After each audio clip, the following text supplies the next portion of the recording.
오늘 주신 하나님 말씀은 히브리서 10장 23절에서 25절까지의 말씀입니다. 믿는 도리의 소망을 굳게 잡으라. 오늘 히브리서 말씀 40번째 말씀 함께 나누기 원합니다. 저희는 지난 시간에 하나님께 나아가야 될 이유에 대해 살펴봤습니다. 하나님께 나아가는 이유는 하나님께서 베푸신 그 놀라운 이루신 놀라운 은혜 때문임을 제가 살펴봤습니다. 그 은혜는 바로 예수 그리스도의 피로 말미암아 우리가 성소에 들어갈 담력을 얻은 사건이었습니다. 이것이 우리에게 주어진 축복입니다. 복입니다. 특권입니다. 그래서 저희에게 주어진 이 특권과 복을 하나님이 허락하셨기 때문에 우리가 해야 될 의무사항이 뭔가 하나님께 나아가야 한다는 것을 살펴봤습니다. 반드시 나아가는 것이 구원받은 자의 특권입니다. 그리고 그것이 의무입니다. 우리의 죄를 재판장의 얼굴에서 완전히 도말하셨다는 것이 바로 그 근거인 것입니다. 그렇기 때문에 우리는 하나님께 나아가는 그런 의무와 특권을 갖게 되는데 바로 이것이 예배자인 것이죠. 하나님께 나아갈 권리를 획득한 예배자인 것입니다. 예배자는 그래서 하나님 앞에 나아가는 것이죠. 그래서 요한복음의 사마리아 여인에게 예수님께서 신령과 진정으로 예배할 때가 왔다. 그것은 바로 예수 그리스도를 통해서 하나님께 나아가는 사건이 벌어진 것입니다. 어마어마한 사건이었습니다. 1년에 단 한 번 대제사장이 구약에 들어가서 하나님을 잠깐 하나님의 영광을 배우고 나와야 되는 그러한 정말 제한된 하나님의 만남의 시간. 인류 역사예요. 하나님의 영광을 그 앞에서 만나볼 사람은 대제사장 한 명밖에 없었던 거예요. 그런데 우리에게 주님께서 하나님을 만날 영광의 자리로 우리를 들어갈 수 있는 그러한 축복과 특권을 주셨다는 것입니다. 사람들이요, 이것을요 생각하면요, 우리가 하나님께 나아가는 것이 얼마나 위대한 것인가를 감동하고 감격하고 나아갈 수 있어야 됩니다. 근데 하나님께 나아가는 방법이 뭐가 있겠습니까? 신약적 방법으로는 우리가 우리의 골방에 들어가서 지성소로 들어가는 거예요. 하나님의 면전 앞으로, 하나님의 그 보좌 앞으로 기도 가운데 들어가는 것입니다. 그러니까 날마다 우리의 골방에서 하나님을 찾는 것이 굉장히 중요합니다. 그래서 하나님 앞에 깊이 들어가는 거, 교제하는 거, 하나님과의 교제가 참 얼마나 깊고 즐겁고 감사한 교제인가.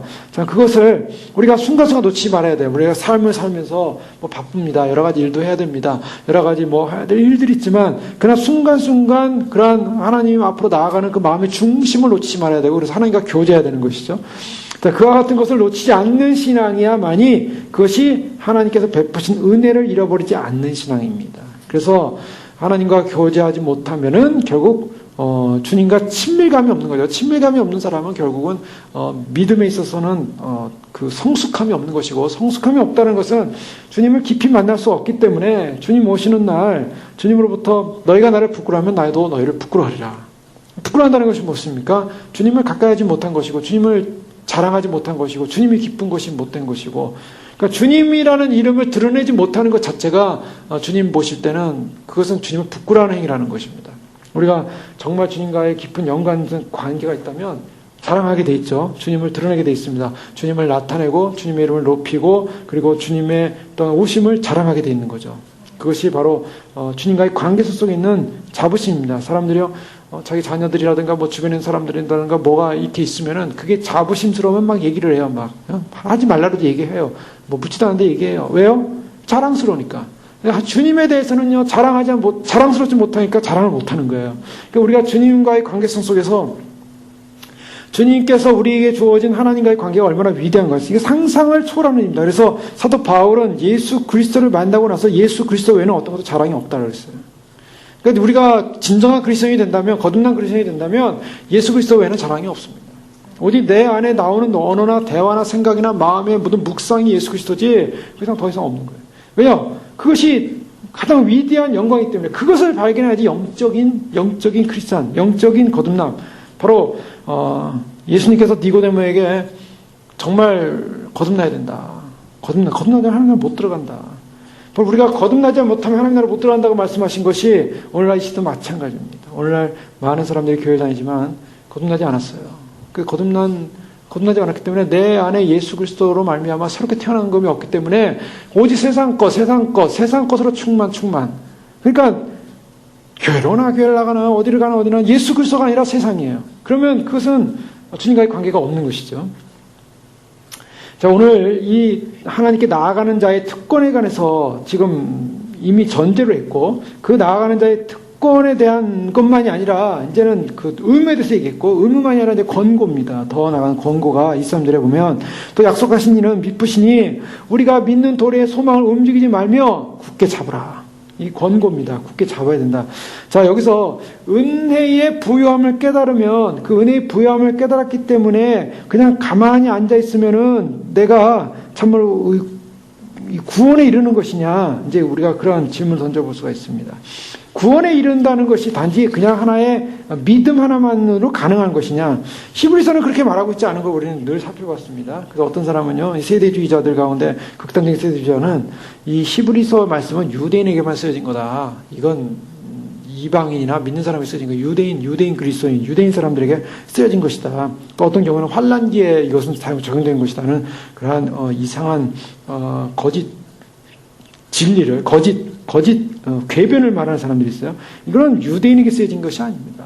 유대 그리스도인들이 방황할 때 초창기에 이것을 쓴 분이 쓴 사도가 유대 그리스도인들의 그런 신앙생활이 어떤 게 그리스도에게 맞춰져야 될 것을 그리스도의 탁월성과 모yor성을 설명하면서 그들을 이해할 수 있게 제사법과 이 구약에 관계된 것을 가지고 설명을 한 것이지, 이것은 모든 그리스도인에게 예수 그리스도가 어떠한 그 유대적 율법의 완성을 이루시면서 그것을 그 모형으로서, 그 진실 모형의 실체로서 어떻게 드러나는가를 증거하는 말씀이죠. 그런데 이 말씀은요, 계속으로 히브리서 말씀에서 강조하는 부분이 뭐냐면, 그것은 그냥 가만히 앉아 있다고 해서 구원의 완성이 이르지 않는다는 것입니다. 그걸 늘 경고했어요. 히브리서 3장 6절 말씀에 보면, 그리스도는 하나님의 집을 맡은 아들로서 그와 같이 하셨으니 우리가 소망의 확신과 자랑을 끝까지 굳게 잡고 있으면 우리는 그의 집이라. 어떻게 하냐면 소망의 확신과 자랑, 예수 그리스도가 자랑입니다. 그 소망의 확신, 예수님을 믿는 확신과 자랑을 끝까지 굳게 잡고 있어야 한다는 거예요. 그 끝까지 굳게 잡고 있어야 우리는 그의 집이다. 이렇게 말씀하고 있죠.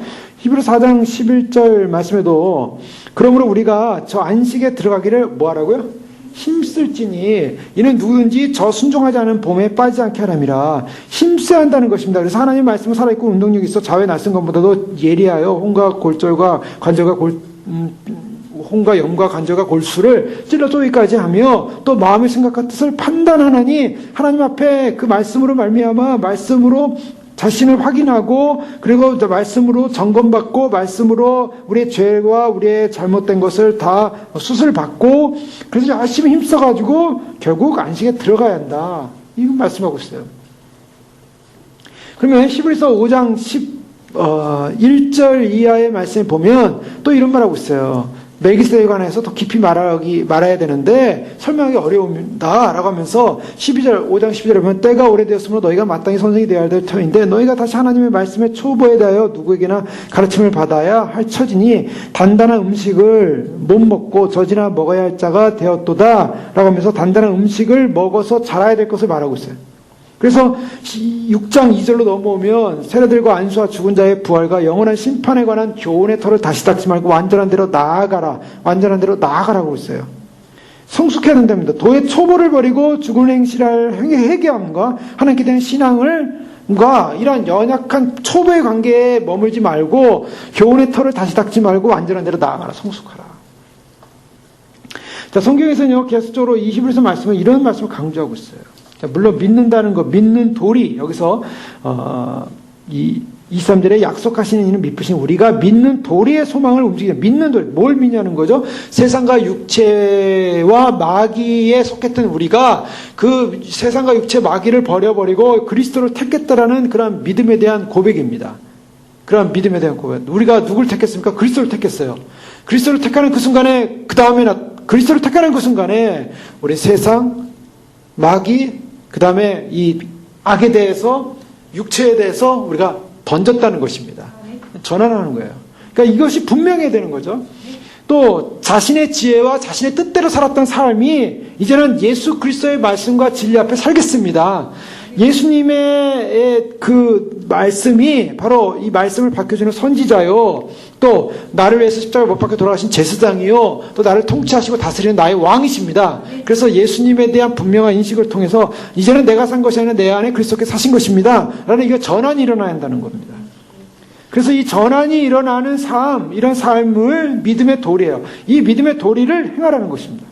죄를 미워하고 죄의 권세와 형벌에서 벗어났다는 것을 서약하는 것입니다. 하나님, 내가 죄를 미워하기로 결정합니다. 그럼 죄에 대해서 이제는 벗어나서 더 이상 죄에 속하고 싶지 않고 죄에 대해서 믿고, 옛날에는 죄 짓는 것이 달콤하고 즐거웠고 죄에 속한 인생은 그냥 거기서 익숙한 거예요. 제가 예전에 한국에 있을 때, 이제 군에 있을 때 그 강원도 그 전방에 이제 있다가 있으면 산에 올라갑니다. 산에 올라가면요, 그 산에서 뭐 텐트도 치고 산에서 훈련하고 그러는데요. 많은 시간을 이제 그런 야외를 하는데, 그 강원도 산이 아주 그 공기가 좋지 않습니까? 공기가 좋고요. 그 지금은 어떤지 모르겠어요. 그러나 그 당시에는 공기가 너무 좋은 곳이에요. 그래서 그냥 산에 가면 산에 밤에 그 차가운 공기, 그 다음에 나무 냄새, 이런 냄새가 많이 나요. 근데 문제는 뭐냐면, 이게 지금 산에 등산을 와가지고 맡는 냄새가 아니라 군대 생활하면서 맡는 냄새거든요. 그러니까 이게 신선한 냄새가 신선하게 느껴지지가 않아요. 뭐가 느껴지냐면, 저 불빛이 반짝반짝한 도시의 그 오염 냄새, 도시의 그 매연 냄새, 자동차들의 매연 냄새, 그게 그리운 거예요, 그게. 그래가지고 그 산에서 그 신선한 공기를 맞으면서 거기서 참, 군생활 너무 좋다. 이거 뭐, 너무나 이거는 뭐 거저줄 수도 없는 이런, 생활이구나 하고 기뻐해야 될 텐데, 아유, 이 공기가 싫은 거예요, 이 공기. 이 공기가 싫고, 저기 매연 냄새가 좋은 거예요. 그래서 막 도시로 갑니다. 주말에 부지런히 나와가지고 뭐 서울로 가요. 버스를 타고. 토요일 날 버스 타고 서울 가고 뭐. 그래서 서울 가서 탁 이 매연 냄새를 탁 맡는 순간, 바로 이거야. 이게 왜냐면, 이 도심에 익숙하다 보니까. 그리고 다시 부대로 들어가서, 부대 들어가면 이제 부대가 산에 있으니까 탁 들어갈 때 나오는 그 산에서 나오는 신선한 공기가 왜 이렇게 싫은지. 여러분, 왜 그렇습니까? 이게요, 죄에 오염되어 있다 보니까, 이게 세상에 오염되어 있고 세상의 공기에 오염된 삶을 살다 보니까 깨끗하고 정결한 데 가니까 깨끗하고 정결한 것이 좋지가 않고 오히려 냄새나는 매연 냄새가 향기롭다는 거예요. 자, 우리가 죄인이라는 것이 바로 그런 겁니다. 죄인이라는 것이 정말 더럽고 냄새나고 그거 많이 맡으면 오히려 몸에 해롭고 병 걸릴 수 있는 거 아니에요? 그런데 그런 냄새가 좋은 거, 그 죄 속에 있는 거죠. 자, 그런데요, 죄를 미워하기로 결정하는 것입니다. 죄를 미워하고 결정하고 죄의 권세, 죄의 형벌에서 벗어나기로 결정하면서 청정한 삶을 살기 원하는 거예요. 깨끗한 삶을 살기 원하는 거예요. 그러면요, 그런 삶을 살기 원하면은 그 신선한 공기를 마실 때 그 신선한 공기의 신선함을 알게 되는 거죠. 아, 이게 정말 이것이구나. 이게 진짜였는데, 그러면 이제 그 매연 냄새 있는 쪽으로 가면 그때부터 어떻게 됩니까? 그게 향기로운 냄새가 아니라 썩은 냄새예요. 여러분, 담배 피는 분들 옆에 가 보십시오. 담배 피는 분들 옆에 가면요, 담배 냄새가 머리가 아파요. 지난주에 집에서 이렇게 나가니까 누가 담배를 폈나 봐요. 그냥 온 동네가 담배 냄새가 나는 거예요. 어디서 담배 폈는지. 담배 피는 사람 보이지도 않는데 담배 냄새가 나니까요, 머리가 너무 아픈 거예요. 너무 아픈 거예요. 금방 머리가 아파요. 이 머리 아픈 거. 근데 담배 피는 사람은 어떻겠습니까? 그 냄새가 좋겠죠. 자기는 좋겠죠. 자기는 그 냄새를, 그걸 펴야만이 마음의 안정을 느끼겠죠. 자, 그렇죠. 우리가 죄를 미워하게 되고 죄의 권세로부터 떠나게 되면요, 금방 예민해져요. 아, 이게 잘못된 거구나. 옛날에 그것이 잘못된지 몰랐어요. 그것이 어둠이었고, 그것이 죽음이었고, 그것이 사망의 냄새였는데, 그 사망의 냄새가 당연한 줄 알고 인생을 살았던 거 인생이죠. 그런데 그리스도를 알고 말씀을 알고 내가 깨끗하게 되고 정결하게 되고, 그래서 주님 안에서, 말씀 안에서, 진리 안에서 정결한 삶을 살기 시작하면은, 딱 나가면은 다 오염된 거예요. 보이는 것도 다 오염된 거고요. 다 그것을 우리에게 영향을 줘요. 그래서 한국에서 말씀을 듣고 있는 우리 지사님은 이 집에서요, 이제 텔레비전도 안 보시고 뭐도 안 보시고 뉴스는 가끔 이제 날씨 때문에 보신대요. 그래서 이 뉴스를 안 보시고 그냥 여러 가지 지저분한 얘기 많이 나오니까 그걸 피하니까 집안에서 같이 사시는 남편 지사님께서 참 이렇게 왜 뉴스도 안 보냐, 이제 그런 의심을 그런 질문을 하시는. 그런데 나는 보기 싫다고. 그게 뭐냐면 주님을 사모하고 갈망하고 주님을 바라보니까 세상에 나오는 뉴스조차도 이제는 별로 이렇게 흥미가 없고 관심도 없고, 그거는 중요한 게 아니에요. 우리의 청정지역, 우리가 정말 깨끗하고 정결한 지역은 그리스도이고 그리스도를 묵상하는 것이고 주님 오심을 갈망하고 그 안에서 믿음으로 주님을 소망하는 거, 그렇게 살기로 결정하게, 그게 믿음의 도리입니다. 우리가 믿음의 도리의 소망을 갖는 것, 거룩하기로 결정하는 것입니다. 하나님의 아들의 형상을 본받기를 원하는 것입니다. 사람들 그래요. 어떤 사람들은요, 아이고 천국에 가면 무슨 재미로 사나, 무슨 재미로 사나. 그래요. 여러분, 그런 생각을 갖고 있으면요, 아직 멀은 거예요. 아직. 천국에 가면 무슨 재미로 사나. 맨날 찬양만 하나, 맨날 예배만 드리나. 여기는 놀 곳도 많고 놀러 갈 곳도 많고 볼 곳도 많고, 그런데 천국에 가면, 아이고 참, 천국을 우리가 안 가봐서 그렇죠. 천국 간 분들이 하나같이 하는 얘기가 뭐예요? 지상에 가라 그러면 가기 싫대요. 어떤 어린아이가 천국으로 인도돼서 주님 품에 갔는데, 주님이 이제 가야 된다 그러니까 가기 싫대. 저 지구를 보니까 지구가 온통 시궁창처럼 보인다는 거예요. 시궁창. 냄새나고 더럽고 추워. 가기 싫다고, 나 여기 좋다고. 근데 너 가야 된다. 네가 이제 올 때가 지금 아니기 때문에. 물론 세상을 떠나서 간 게 아니라 이제 그 영이 하나님, 이제 주님의 인도하심을 받고 주님 오심을 기다리는 아이예요.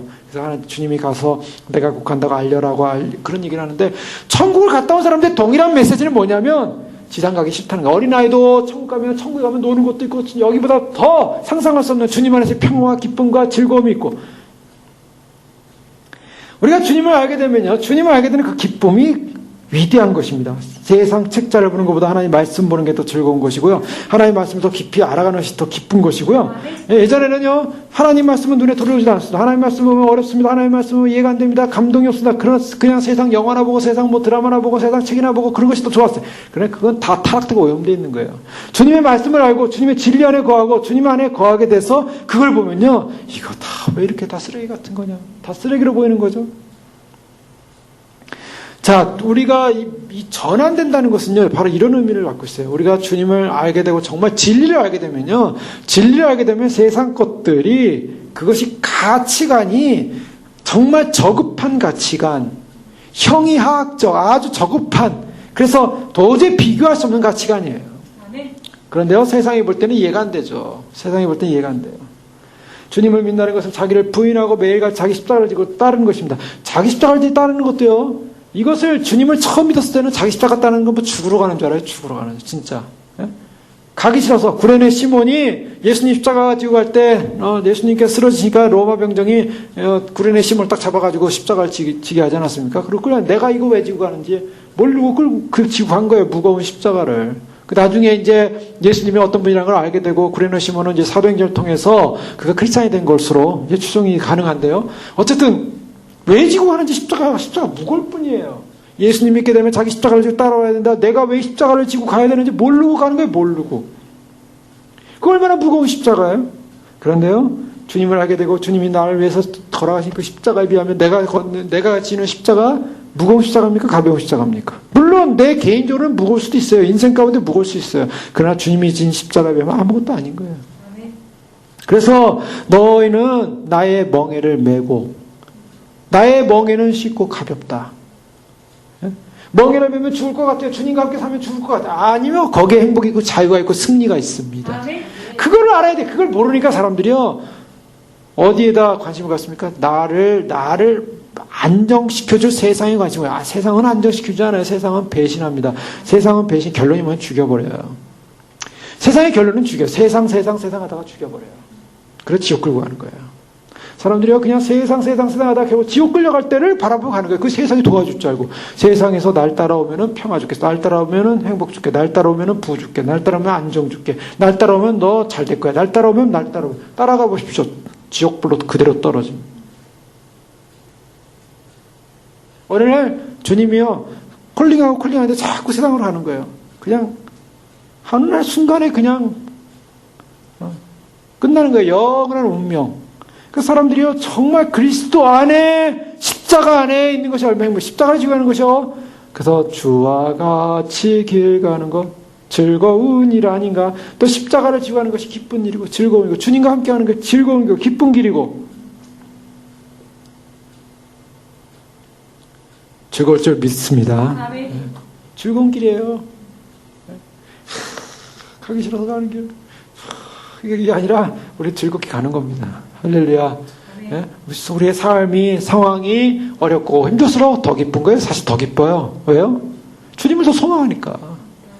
예? 여러분 인간은요 감사해요. 어떤 면에서는. 그래서 자기 삶이 편안하고 아무 걱정이 없으면요 주님 안 의지 않다고요. 그런데 주님이 미시는 거예요. 미시고 계속. 그리고 또 주님께서 행여나 그렇지 않다 해도 계속 영적인 부담감을 주는 거예요. 영적인 부담감. 그 영적인 부담감을 가지고 주님을 더 의지하게 됩니다.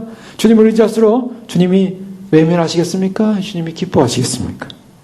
우리는 분명히 우리가 주님을 의지하면 할수록 주님은 우리를 기뻐하십니다. 아멘. 주님과 친해지는 거예요. 그러니까 주님을 의지하는 거, 그 시간을 주님을 의지함으로 승리해야 됩니다. 근데 주님이 똑같은 시간 주셨는데 주님 안 의지해요. 주님 알지 않으면 그 시간 낭비하는 거예요. 인생 낭비하는 거예요. 아무 소용없어요. 헛된 세월이에요. 그런데 어떤 상황에 어떤 시간, 어떤 환경, 어떤 조건 주어져도요 주님 의지하고 하는 거예요. 주님 의지합니다. 주님 할망합니다. 주님 의지합니다. 걱정이 없냐? 주님께 다 내려놓습니다. 그 내려놓다는 게 걱정이 없어서가 아니죠. 다 내려놓고 주님 의지합니다. 주님 의지하면 기쁨이 나오고 찬송이 나오고 기도가 나오고 기도해 보십시오. 기도하면 하나님께서 주시는 위로가 있고 하나님 소망이 있고 즐거움이 있고 감사가 있고 예. 왜요?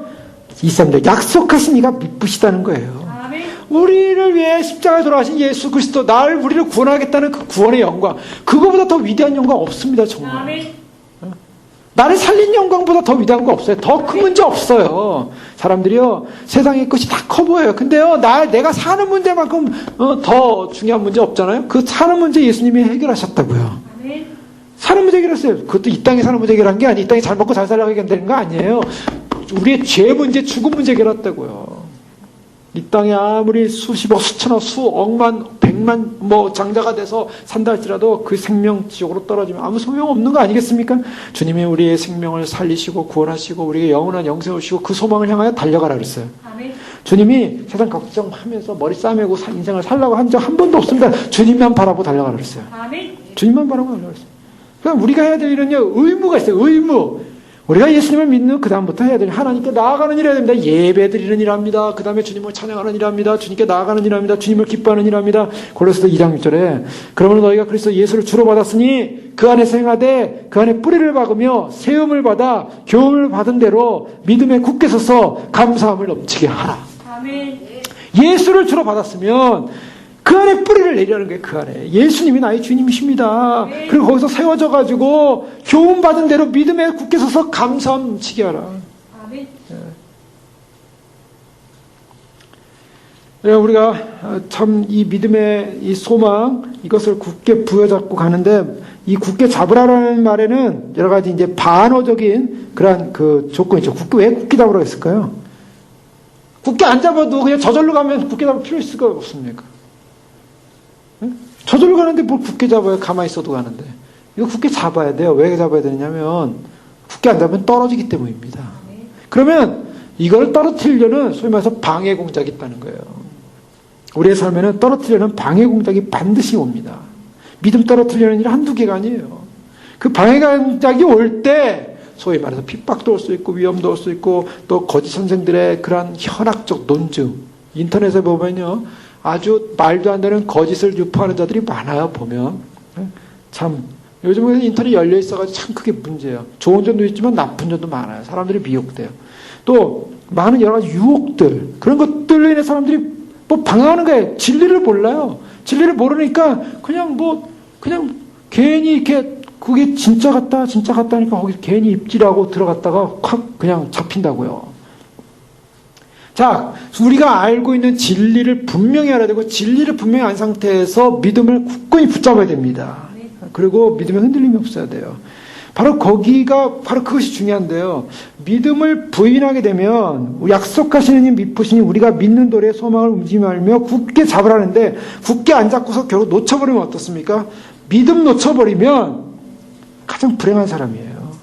베드로서 2장 20절에 보면 만일 저희가 우리 주 대신 구주 예수 그리스도를 알므로 세상의 더러움을 피한 후에 다시 그 중에 얽매이고 지면 나중 형편이 처음보다 더 심하리니 의의 도를 안 후에 받은 거룩한 명령을 저버리는 것보다 알지 못하는 것이 도리어 저에게 나으니라. 의의 도를 안 후에 거룩한 명령을 저버리는 것보다 알지 못하는 것이 도리어 저에게 나으니라. 이 사람들은요, 지옥에 가도 더 고통스러운 지옥에 가는 거예요. 네? 의의 도를 안 다음에 그 명령을 버렸어요. 아예 예수님 모르고 하나님 모르고 말씀 모르고 지옥 간 사람은 그나마 들국통을 당하는데 좀 안다고 했다가 그것을 저버린 사람들. 베트남이 망할 때요. 베트남이 이제 위에서 이제 공산화, 호치민이 이끄는 그 공산 월맹이라 그러죠. 공산 이제 그 베트콩이 이제 전쟁을 일으키지 않았습니까? 전쟁을 일으켰는데 그 베트남 그 남부는 자유주의를 선택했고 위에는 공산화했어요. 왜냐하면 러시아와 미국이 17도선에서 갈라버렸어요. 우리나라처럼. 근데 중요한 것은 많은 간첩들이 내려와가지고요. 많은 간첩들이 고정 간첩들이 활동하면서 결국 그 계속 반정부 데모를 일으키고 그다음 인권운동 일으키고 그러면서 탄압하면은 인권을 탄압한다 하면서 우리나라 지금 상황하고 비슷합니다. 근데요. 이제 베트콩이 전쟁을 계속 전쟁을 하면 미국이 가서 아무리 도와주고 아무리 해도 전쟁에서 결국 졌어요. 우리나라도 갔지만 졌어요. 지고 나서 공산화가 됐습니다. 베트남이 공산화가 됐는데 공산주의자들이 공산화가 돼서 제일 먼저 한 일이 뭐냐면 소위 말해서 남노당, 우리나라는 남노당, 남쪽에 있는 간첩들이죠. 그래서 북한을 신뢰했던, 소위 말해서 북쪽 베트콩을 그런 지령을 받아서 남쪽에서 결국 체제를 전복시키는 일을 했던 그 가운데는요 어떤 자들이 있냐면요 비행기 조종사 가운데는 간첩이 있었어요. 그래가지고 전쟁이 나자마자 베트콩을 쳐야 되는데 베트남 그 대통령궁을 갖다 폭격을 했어요. 실제로요.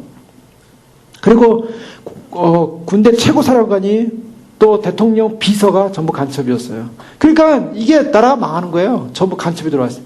근데 그 공산화가 되자마자 한 일이 뭐냐면 간첩 활동했던 자들을 전부 잡아가지고 죽였어요. 제일 먼저 죽였어요. 왜 죽였냐면 너네들은 한번 배신자이기 때문에 너네들은 이남에서 우리를 위해서 간첩질을 했지만 그러나 너는 조국을 배신한 배신자는 다시 우리를 배신할 수 있는 배신자가 될 수 있다. 그래서 제일 먼저 처단해 죽여버렸어요. 그게 사람 사이에서도요. 이 땅 국가 사이에서도요. 정말 자기가 속한 것에 대한 믿음과 신뢰를 갖지 않는 자를 결국 어떤 누구도 신뢰하지 않는다는 거예요. 어떤 누구도. 자, 이것이 인간사입니다. 인간사에도. 우리나라도 마찬가지죠. 우리나라도 6.25 때 남노당을 이끌은 박헌영인가요? 그 사람이 결국 김일성이 쳐들어왔을 때 입으로 이제 넘어가서 김일성이 죽였다고요. 왜요? 남노당의 당수기 때문에 그 살려줘봤자 자기한테 이익될 거 없는 거예요. 결국 뭐냐면 결국 악은 악끼리 서로 죽이면서 그다음 자멸적 파괴를 하는 것이 맞지만 그러나 중요한 것은 결국 신뢰를 벗어버린 자들은 악의 세계에서도 버림받아요. 하물며 하나님의 백성들이 의의 도를 맛봤는데 그 의의 도를 맛본 자들이 예수 그리스도의 거룩한 십자가의 피의 공로와 의를 믿었던 자들이 그 명령, 거룩한 명령을 저버릴 때는요. 주님께서 그것은 오히려 알지 못한 것이 낫다. 이렇게 표현하실 뿐이에요. 그 결과 심판은 무시무시한 겁니다.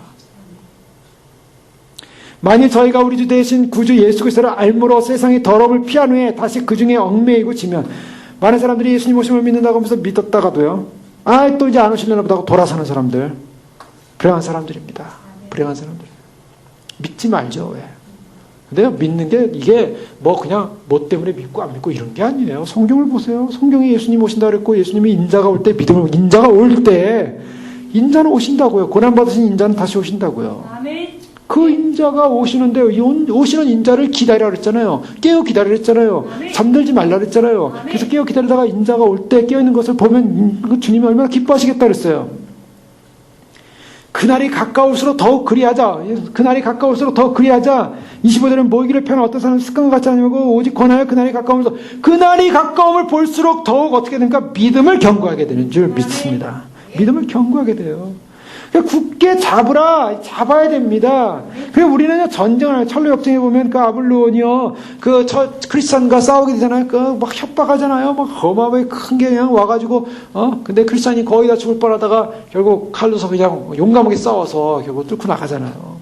결국 끝까지 견디는 자는 구원을 얻으리라. 이것은 뭐냐면 신앙에 있어 믿음에 있어서 끝까지 우리가 받은 믿음의 도를 놓치지 말고 달려가라는 것입니다. 아멘.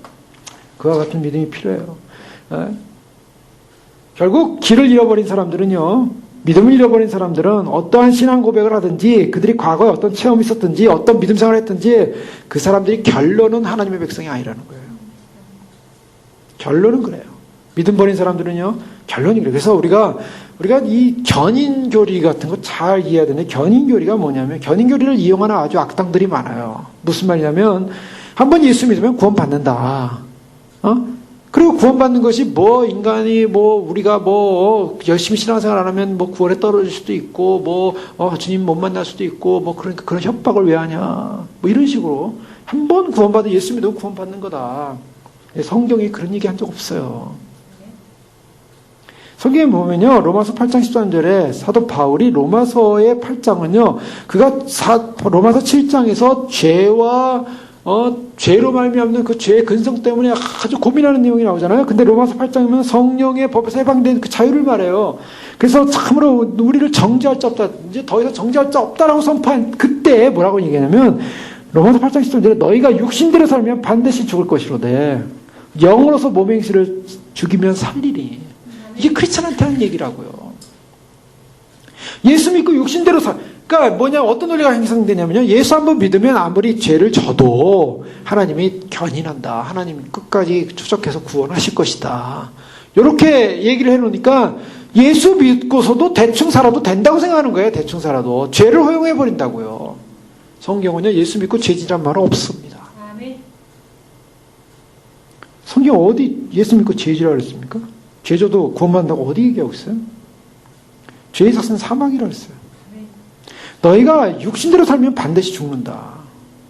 예수 믿는다고 입으로 고백했지만 육신대로 살면 죽는다. 그러니까 많은 사람들이 교회 다니면서 나 예수 믿는다고 고백했으니까 구원받는다라고 해요. 구원받지 않아요. 육신대로 살면 죽어요. 그 때문에 구원이 없다고 그 사람은 예수 믿는 게 아니에요. 믿으면 안 지어야 되고 믿으면 육신대로 안 사는 거예요. 근데 그 믿음을 우습게 여긴다고요. 말로만 이렇게 뻥긋뻥긋하면 믿는 거라고 얘기를 하는 거예요.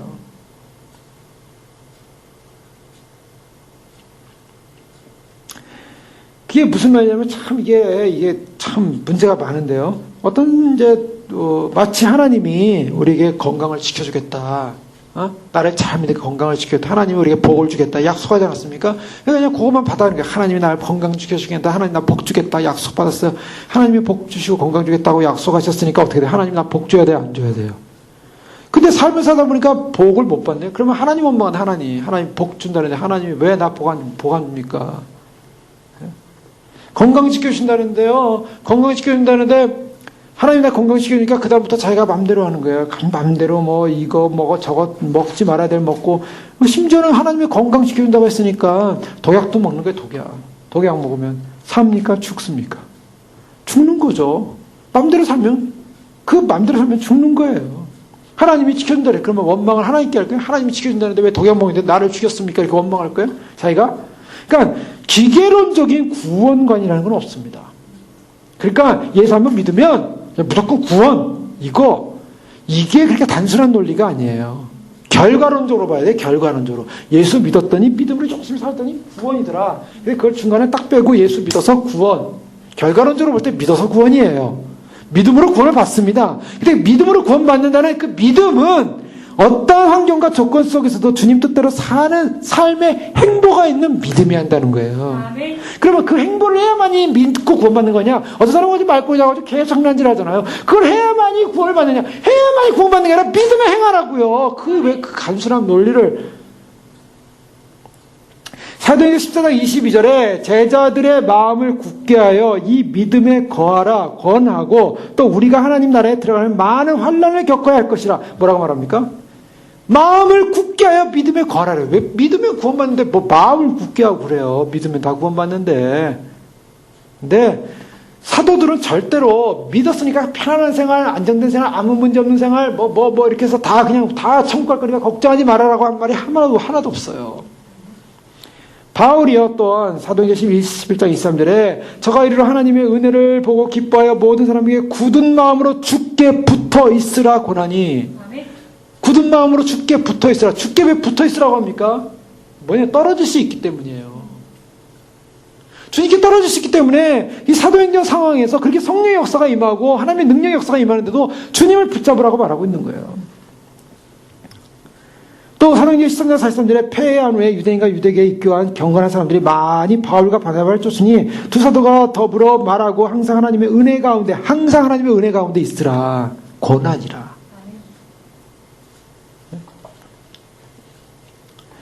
베드로 3장 10절에 그러므로 사랑하는 자들아 너희가 이것을 미리 알았은즉 무법한 자들의 미혹에 이끌려 너희 굳센 데서 떨어질까 삼가라. 떨어질 수 있습니다.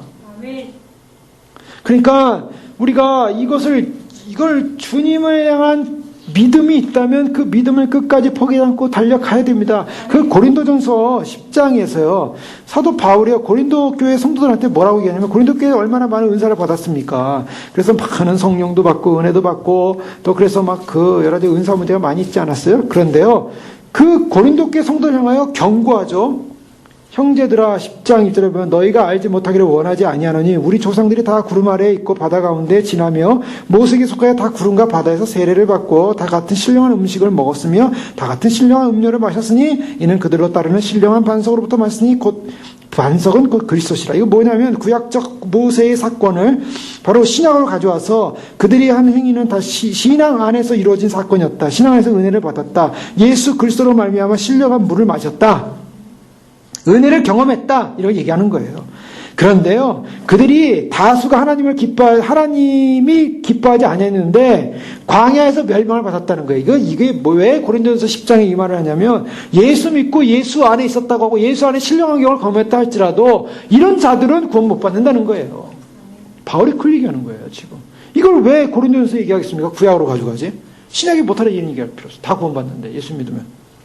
반석이신 그리스도로부터 다 신령한 반석에서 음료를 마셨으면 다 구원 받아야 되잖아요. 그런데 어떤 사람이 하나님 기뻐하지 않는가? 첫 번째가 7절에 보면 우상숭배입니다.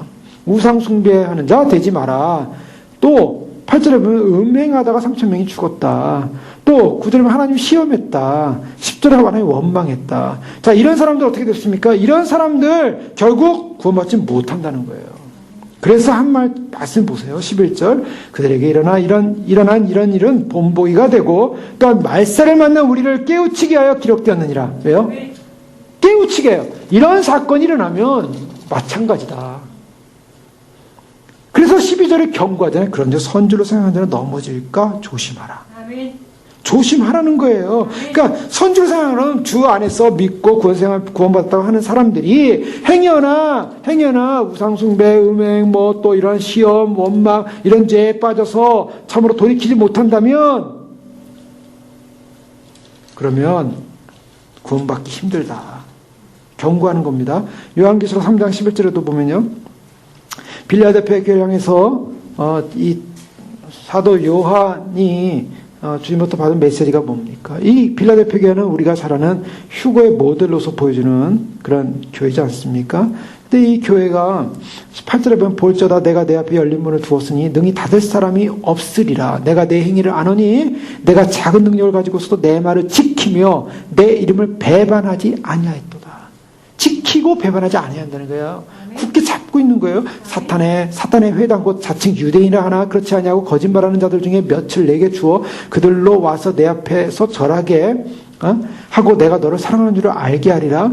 내가 나의 인내의 말씀을 지켰은지요. 내가 또한 너를 지켜 시험의 때를 면하게. 자, 마지막 때 시험의 때 면하게 해야 되는 방법이 뭡니까? 어떤 사람이 구원받아요? 인내의 말씀을 지키는 사람이 구원받는다고 얘기하고 있어요. 지켜야 된다는 거예요. 가만히 있으면 구원받는데 뭘 지켜요? 가만히 있으면 아무 문제 없는데 다 구원만 다 휴거되는데. 그래서 그런 걸 주장하는 사람들은요, 예수 믿으면 다 휴거된다는 거예요. 뭐 노력할 것도 없어요. 그냥 다 휴거되는 거예요. 그러면 좋죠. 그냥 뭐 아무 걱정 없는 거예요. 성경이 그렇습니까? 그게 잘못됐다는 거예요. 그러니까 신앙이라는 것이 그렇게 단순한 문제가 아닙니다. 우리가 애쓰고 노력하고 예수님 믿고 나면서는요, 이걸 놓치지 않게 해서 온갖 노력을 다 해야 한다는 거예요.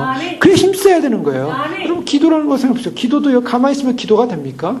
잡생각만 나고 여러 가지 안 돼요. 그러니까 기도에 힘쓰려면요, 자꾸 기도를 힘써서 들어가야 돼요. 기도로 들어가야 됩니다. 그래야지 기도가 된다고요. 말씀도 그냥 가만히 있으면 말씀이 줄줄줄 익혀집니까? 말씀도 애써서 읽어야 된다고요. 애쓰지 않고 안 된다고요. 아멘. 그러니까 게으른 자는 하나님 나라 못 들어가는 거예요. 게으른 자는. 아멘. 영적으로 게으르면요 들어가기 힘들어요. 왜냐면 영적으로 게으르면 아이고 말씀도 읽기 싫고 기도도 하기 싫고 예배도 드리기 싫고 뭐도 하기 싫고 이거 어떻게 합니까? 애쓰고 지키고 노력하고 그것이 꼭 외부적인 핍박이 있어야만 되는 게 아니라 내 안에 있는 죄와 싸워야 됩니다. 내 안에 있는 죄, 내 안에 있는 악과 싸워야 되고 내 안에 있는 하나님을 거절하는 마음과 싸워야 되고 내 안에 있는 죄성과 싸워야 되는 거예요. 또 바깥에서 오는 환경과 조건과 싸워야 되는 것입니다. 이것을 싸워서 뚫고 나가는 사람만이 장부가 되는 거예요. 아멘. 장부가 그냥 되는 게 아니에요. 자, 그렇다면요, 하나님의 사랑과 긍휼이 멈췄는가? 우리가 노력을 해야만이 구원받는가? 그 순서를 잘 하셔야죠. 우리가 믿고 구원받았으면 그 노력으로서 열매를 맺히는 겁니다. 아멘. 그래서 그 주님 오시는 날, 저 앞에 서기에 최선을 다해야 되고, 고린도서 6장 10절에 근심하는 자 같으나 항상 기뻐하고, 여러분 어떻습니까? 우리는 근심하는 자 같으나 기뻐한대요. 울다가 웃다 이런 겁니까? 그게 아니라 우리의 삶이 환경이 근심하는 보이는 그런 환경일지라도 기뻐하며 감사함으로 나가야 될 줄로 믿습니다. 또 우리는 또 자유로운 사람 같지만 어떻습니까? 주님과 함께 멍에를 맨 사람, 주님과 함께 움직이는 사람들이에요. 마음대로 사는 것 같지만 사실 마음대로 사는 게 아니에요. 크리스천들 보면 마음대로 사는 것이 우리가 마음대로 사는 겁니까? 내 마음대로 사는 아니요. 주님과 함께 사는, 주님과 함께 가는 것입니다.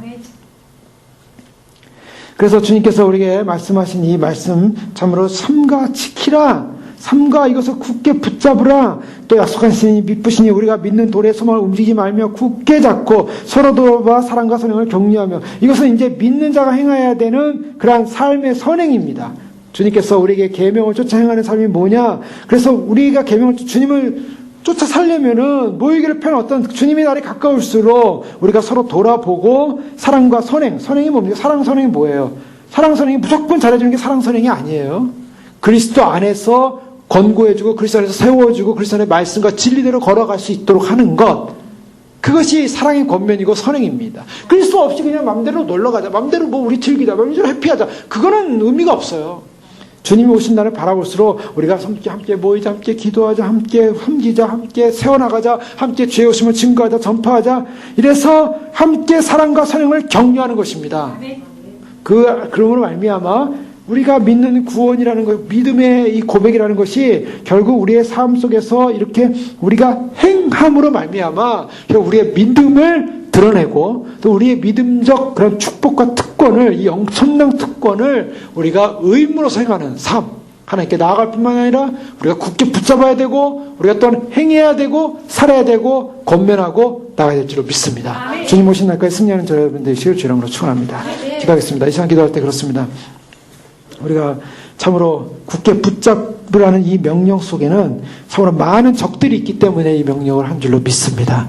가만히 있어서는 다 잡초요, 가만히 있어서는 다 엉겅퀴요, 가만히 있어서는 전부 다 아름다운 꽃이 피어날 수가 없고 열매를 맺을 수 없는 자연 법칙의 현실 속에 주님께서 이 마귀가 들고 있는 이 세상 속에 우리가 받은 이 믿음을 빼앗으려는 원수 마귀들의 그런 강력한 그러한 여러 가지 미혹과 또한 공격과 또한 여러 가지 잡초를 뿌리는 그러한 상황들이 있지만, 그러나 우리가 믿은 이 믿음, 얼마나 위대한 믿음이고 얼마나 놓칠 수 없는 믿음이고 영광스러운 믿음이고, 그래서 그날에 그 안식에 들어가기 위해서 힘쓰고 애쓰라, 노력하라, 뺏기지 마라 권면하는 말씀을 끝까지 지키라 라고 말씀하시니 감사합니다. 주여 지킵니다, 나아갑니다, 싸웁니다. 주님만이 우리의 소망입니다. 주님 안에 승리하게 하시고 주님 안에 그날을 맞이하게 축복하여 주시옵소서. 함께 기도하겠습니다. 할렐루야.